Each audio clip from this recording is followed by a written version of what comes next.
अस्सलाम वालेकुम, welcome back to my channel. कैसे हैं आप सब? उम्मीद करती हूँ आप सब ठीक होंगे। तो जी यहाँ पे मैं बच्चों का स्विमिंग के लिए बैग पैक कर रही थी और ये एक दिन पहले का क्लिप है।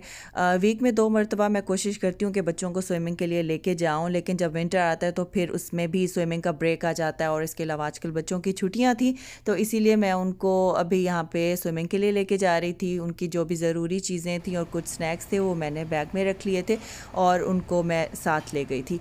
और अब ये है नेक्स्ट डे, मैं किचन में आ चुकी हूँ और किचन में मेरी कुछ चीज़ें बिखरी हुई थी। लाइक मैं आजकल थोड़ा सा बिज़ी हूँ रमज़ान फूड प्रिपरेशन के सिलसिले में, तो ये काफ़ी बर्तन इकट्ठे हो जाते हैं। तो मैं रात को वॉश करके सो गई थी, तो अभी मुझे उन्हें समेटना था और थोड़ा सा किचन को मुझे साफ़ करना था। ठीक तरीके से मैंने रात क्लीन नहीं किया था, बहुत ज़्यादा थक गई थी। तो अभी बस मैं वहीं समेट रही हूँ, फिर उसके बाद मीरा पूरब का नाश्ता बनाऊंगी। बाकी बच्चे सो रहे थे और पता नहीं इन छोटे बच्चों को उठने की क्या जल्दी होती है। शायद इन्होंने कुछ काम नहीं करने होते, बस खेलना ही होता है, तो इसीलिए उस एक्साइटमेंट पे ये लोग जल्दी उठ जाते हैं।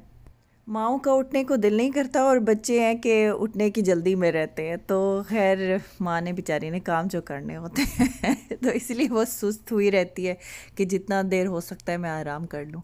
लेकिन खैर मैं उन माँओं में से बिल्कुल भी नहीं हूँ।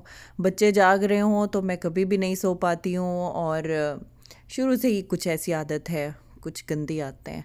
तो अभी मैं यहाँ पे आटा निकाल रही थी फ्रिज से और पेड़े बना के थोड़ी देर के लिए रख दूँगी, क्योंकि ठंडे आटे की रोटी सही से बनती नहीं है।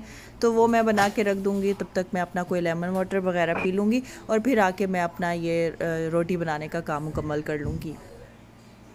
और अच्छा, कुछ लोग पूछ रहे थे कि आप जिम नहीं जा रही हैं, तो मैं असल में ना कभी जिम चली जाती हूँ, कभी मैं वॉक कर लेती हूँ।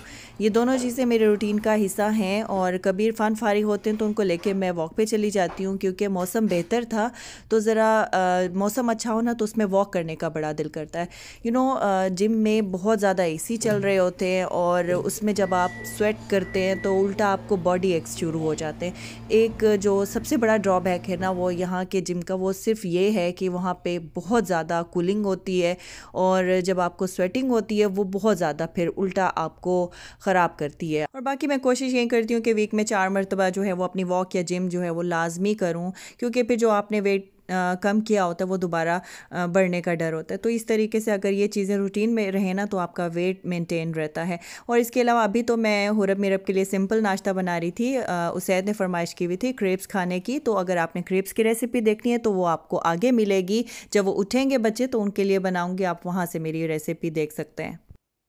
और अच्छा, किसी का कमेंट आया था कि आपको कुरान पाक रहल पे रखना चाहिए था। जब मैं कुरान पाक को लाउंज में साइड टेबल पे रख रही थी, तो आप लोगों को इतना बताती चलूँ कि कुरान पाक को रहल के बगैर रख सकते हैं, इसमें कोई ममानियत नहीं है। मेक श्योर कि आप जहाँ रख रहे हो वो जगह भी साफ़ हो और किसी बेअदबी का भी ख़दशा ना हो, तो आप कुरान पाक को बगैर रहल के रख सकते हैं। और इसके अलावा कुरान पाक के ऊपर कोई चीज़ नहीं होनी चाहिए।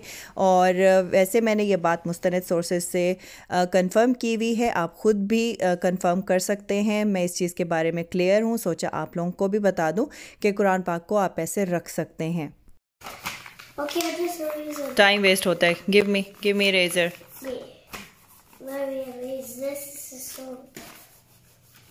Enough, no. और अभी यहाँ पे हुरब का स्टडी टाइम था और इसको पढ़ाना बड़ा ही मुश्किल काम है। एक जगह टिक के नहीं बैठती है और बार बार इरेज करेगी, तो इस तरीके से बच्चा बड़ा टाइम वेस्ट करता है। तो बेहतर यही है कि उनसे इरेज़र ले लिया जाए। तो अभी आ गई थी मैं ऊपर। अभी बड़े 2 बच्चे तो सो रहे हैं, जब वो उठेंगे तो फिर उनको कुछ बना के दूंगी। और मेरा ऊपर वाला जो पोर्शन है वो काफ़ी ख़राब हुआ है, क्योंकि क्लीनर 1 हफ़्ते से गायब है, वो नहीं आ रहा। ऊपर की सफाई वहीं करता है। तो आज मैं सोच रही थी कि अगर वो नहीं आता तो फिर हिम्मत करती हूँ और ऊपर वाले पोर्शन की क्लीनिंग स्टार्ट करती हूँ। तो अभी मैं यहाँ से डस्टिंग कर रही हूँ, ताकि अगर वो आ भी जाता है तो चले, डस्टिंग तो हो ही जाएगी और फिर बाद में देखा जाएगा। अगर नहीं आता तो फिर मॉप वगैरह भी फिर मैं कर लूँगी। अच्छा, अब मैं आ चुकी हूँ ड्रेसिंग रूम में और यहाँ पे ज़्यादातर चीज़ें उष्णा सैद की होती हैं। इनकी कबर्ड भी इधर ही है और इनका जो कपड़ों का स्टैंड है वो भी इधर ही है। और ये एरिया इन्होंने काफ़ी ज़्यादा मेस्टअप किया हुआ होता है। उष्णा तो अब काफ़ी बेहतर हो चुकी है, जबकि उसैद में थोड़ा बहुत बाकी है। पहले वो यूनिफॉर्म भी अपना आके सीधा इधर ही ड्रेसिंग टेबल पर रख देता था, हैंग नहीं करता था, लेकिन अब वो काफ़ी उस पर इम्प्रूवमेंट आई है, कह कह के कि बेटा आप अपना यूनिफॉर्म प्लीज़ जगह पे हैंग कर दिया करें। तो अब वो यहाँ तो नहीं उतारता है अब, लेकिन यहाँ पे थोड़ा सा चीज़ों को मेस्ड अप कर देता है। लाइक ये जो उसका परफ्यूम्स वाला ऑर्गेनाइज़र है उसमें से उठा के जब वो इस्तेमाल करेगा तो वेस्ट वाले ऑर्गेनाइज़र में रख देगा, और अगर उसने वेस्ट कोई उठानी है या रखनी है तो वो फिर इसके परफ्यूम्स वाले ऑर्गेनाइज़र में रखा होता है। तो मैंने सोचा है कि इस छुट्टियों में इंशाअल्लाह उसैद को मैंने ये भी ट्रेनिंग देनी है कि वो अपनी हर चीज़ को प्रॉपर तरीके से ऑर्गेनाइज़ करें, क्योंकि सिर्फ लड़कियों का ऑर्गेनाइज़ होना ज़रूरी नहीं है, लड़कों को भी ऑर्गेनाइज रहना चाहिए अपनी चीज़ों को। और जो भी उनके इस्तेमाल की चीज़ें उनको प्रॉपर तरीके से ऑर्गेनाइज़ करके रखें तो ज़्यादा बेहतर रहता है। तो अभी रमज़ान से पहले मैं ये सारी चीज़ें उनको क्लीन और ऑर्गेनाइज़ करके दे रही हूँ, और उनको मैंने कहा भी है कि मैंने आपका ये एरिया अच्छे से ऑर्गेनाइज़ कर दिया है, तो रमज़ान में मुझे ये चीज़ें समेटनी ना पड़े, जैसी मुझे अभी नज़र आ रही हैं वैसी ही नज़र आनी चाहिए मैं, वरना पूरा मंथ जो है वो कोई भी चीज़ आपकी इधर उधर खुद नहीं रखूँगी, आपको खुद से वो काम करना पड़ेगा। मेरे पास टाइम नहीं होगा कि मैं आपके ये वाले काम भी समेटूँ, तो इसलिए बेहतर होगा कि आप जहाँ से जो चीज़ उठा रहे हैं फ़ौरन उसी वक्त उधर ही वो चीज़ इस्तेमाल करने के बाद वापस उधर आके रखें। तो ये नहीं है कि अगर आपने यहाँ से परफ्यूम उठाया तो वो बाथरूम ले गए, बाथरूम वाली चीज़ लेके फिर आप इधर रख दें, तो ऐसा नहीं चलेगा। ये चीज़ तो मैंने समझा दी है कि आपने मुझे रमज़ान के महीने में इन चीज़ों में कम अज़ कम तंग नहीं करना है। आपने अपनी जगह, अपनी जो चीज़ें हैं और अपनी जगह है उसको ऑर्गेनाइज्ड ही रहने देना है। मैंने बस ये वाला कॉर्नर सेट किया है, बाकी ये वाला कॉर्नर उष्णा और उसैद मिल के दोनों कर लेंगे। तो इसको अभी मैं बंद कर लेती हूँ क्योंकि अभी मुझे कुछ और काम करने हैं। और जी, जैसा कि आप लोगों को पता है कि रमज़ान की तैयारी ज़ोरों शोरों पे है, और यहाँ पे ये मेरा बॉक्स है जिसमें मेरी डेकोरेशन की चीज़ें रखी होती हैं। ख़ास तौर पे रमज़ान की जो भी चीज़ें वो मैंने इधर रखी हुई हैं। तो अभी मैं कुछ डेकोरेशन की चीज़ें निकाल रही थी ताकि मुझे अंदाज़ा हो जाए कि कौन सी चीज़ मेरे पास मौजूद है और कौन सी मुझे मज़ीद लेनी चाहिए या नहीं लेनी चाहिए, वही मैं चेक कर रही थी। और इस बार कोशिश कर रही हूँ कि डेकोरेशन को थोड़ा सा अलग तरीके से करने की।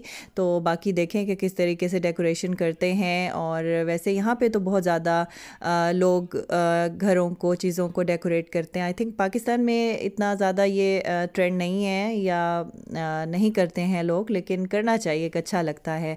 तो हल्का फुल्का सा तो कर ही सकते हैं ना। तो बड़ा अच्छा लगता है जब यहाँ पे रमज़ान शुरू होने वाला होता है तो मार्केट में खूबसूरत सी चीज़ें आने लग जाती हैं, और फिर लोग अपने घरों को, और मार्केट भी अगर आप देखें तो इतने खूबसूरत तरीके से उन्होंने सजाई हुई होती है, इतने बड़े बड़े स्टॉक्स इकट्ठे होना शुरू हो जाते हैं। इंशाल्लाह जब मैं ग्रोसरी करने के लिए जाऊंगी रमज़ान की तो आप लोगों को मार्केट का भी विज़िट कराऊंगी, किस तरीके से उन्होंने वो खूबसूरत से स्टॉल्स लगाए हुए होते हैं रमज़ान के सिलसिले में। तो बड़ा अच्छा लगता है देख के। तो यहाँ पर मैंने अभी ये कुशन कवर भी निकाल लिए थे जो मैंने लास्ट ईयर लिए थे, वही मैं देख रही थी कि ये ठीक हालत में है या फिर कोई और बाय कर लूँ। और अभी यहाँ पे मैं क्रेप्स बना रही थी। बच्चे लेट ही उठे थे, उष्णा उसैद, तो अभी उसैद की ये फरमाइश थी कि उसे क्रेप्स खाने हैं। तो यहाँ पे मैंने 1 गिलास मैदा लिया है, 1 गिलास में इसमें मिल्क ऐड करूँगी, 2 अंडे शामिल करूँगी, वनीला एसेंस ऐड करूँगी, और इसके अलावा थोड़ा सा सॉल्ट और थोड़ा सा ऑयल ऐड करना है, और 1 टेबलस्पून के जितना आप शुगर भी ऐड कर सकते हैं। तो इसको मैं ब्लेंडर में मिक्स कर लूँगी। एक थिन साइज़ का बैटर बनता है। वैसे तो हम लोग जो पैनकेक का बैटर होता है वो थोड़ा सा थिक होता है, इसका बहुत ही रनी सा बैटर होता है। तो इसको मिक्स कर लूँगी। ये जो है वो परफेक्ट मेजरमेंट है एक परफेक्ट क्रेप्स की, तो आप इसको फॉलो कर सकते हैं। अगर आपको थोड़ा सा थिक भी लगे तो आप मज़ीद थोड़ा सा इसमें मिल्क भी ऐड कर सकते हैं। तो बस यहाँ पे मैंने ये बैटर तैयार कर लिया है, तो अब हम इसको बना लेते हैं। पैन को बटर से मैंने ग्रीस कर लिया है, तो अभी हम इसमें जो है वो बैटर ऐड कर देंगे। आपने एकदम से डालना है और इसको फ़ौरन ही आपने फैला देना है, जिस तरीके से अभी मैं करूँगी। अभी आपने इसको चारों तरफ से इस तरीके से फैला देना है, तो ये थिन से जो क्रेप्स हैं वो आपके बन के तैयार हो जाएंगे। और आप इसको मीठा भी बना सकते हैं और इसके अलावा आप इसको प्लेन मतलब सॉल्टी भी बना सकते हैं और उसमें आप फिर अपनी मर्ज़ी से किसी भी चीज़ की फ़िलिंग कर सकते हैं।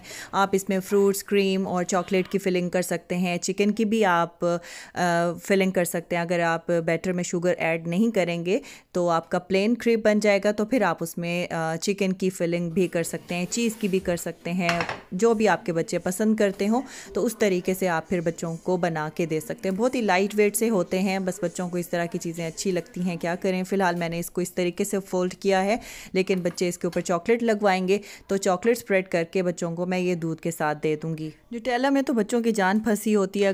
अगर स्प्रेड कर रही होती हूँ तो बहुत ही थोड़ा थोड़ा करके करूँगी। अगर बच्चे देख लेना तो फिर वो कहते हैं मामा ये क्या कर रही है, थोड़ा सा और लगाए ना। तो मैं कहती हूँ एक साइड पे तो मैंने लगा दी है, जब मैं फ़ोल्ड करूँगी तो दूसरी साइड पे खुद ब खुद लग जाएगी, लेकिन बच्चे मानते फिर भी नहीं है।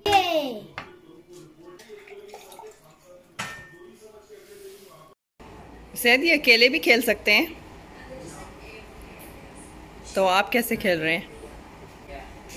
ओके।